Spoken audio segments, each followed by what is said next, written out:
So remembering that these are simplistic videos deliberately so that you get concepts rather than getting bogged down in the detail, because it becomes easier if we actually address things at that level. We've talked before about the ribs and the pelvis, and we've talked before about the fact that some people's ribs come down here and their pelvis is up here and there can be very little space.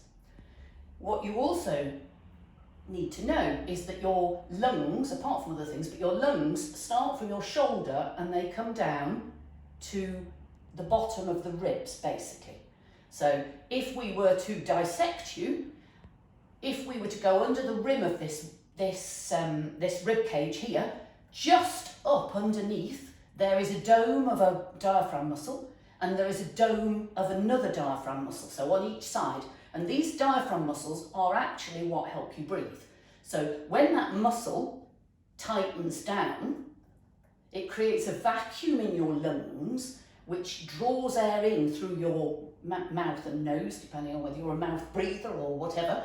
As a result of this vacuum being created with this diaphragm pulling down, you draw in breath, and then when that muscle retracts back to its sort of at rest domes, that expels the air, and that's what's known as diaphragmatic or abdominal breathing. Your diaphragm isn't down here anywhere, it's up there, but if you put your hand here and you're lying on your back particularly, where you're relaxed and everything's lying on your spine, you will feel this rise and fall as the diaphragm pulls down and compresses your organs into this lower part of the body, and when the stomach will drop as the diaphragm returns to its two domes.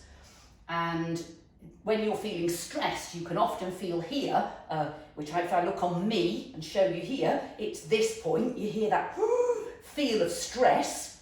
That is often because you've got tension in the diaphragm, you're holding breath, it's showing that the diaphragm is effectively being put into a spasm, and that will seriously impair your breathing. But so too, by the same definition, is if you're slouching. So if we imagine here is my lungs, you can see on the camera here to the bottom of my rib cage here, so a centimetre up from the bottom of my rib cage, this is my lung. If I then do this, you can see how much shorter my lungs are. I better do it this way round, hadn't I? So you can see it goes from here of lung capacity to this. So you are seriously impairing the volume in your lungs, and people can get diagnoses of asthma, etc., because they've not got normal lung capacity, but there may be physiological reasons for that. And what can also happen is you can get injuries, and again we're looking on me, but also we'll just very quickly scan to this chap here. If somebody's had a major car or falling out of a tree or off a horse impact, these thin bones, and each one of these rib bones is an individual thin bone, it is possible for your rib cage to be out on one side and compressed on the other side. And when we look, you're thicker from back to front because of those bones have been displaced by an impact, like a ball bouncing on the floor, and the body then just goes into spasm and holds the rib cage like that. And so at that point then you've got impaired function or breathing in one side of the rib cage. But where we're working with Bowen, we have techniques which can enable us to reactivate, if you like, or relax the diaphragm muscle. But also there are some techniques that we can use that start to release the intercostal muscles, the muscles that run between the ribs, and allow them to reform.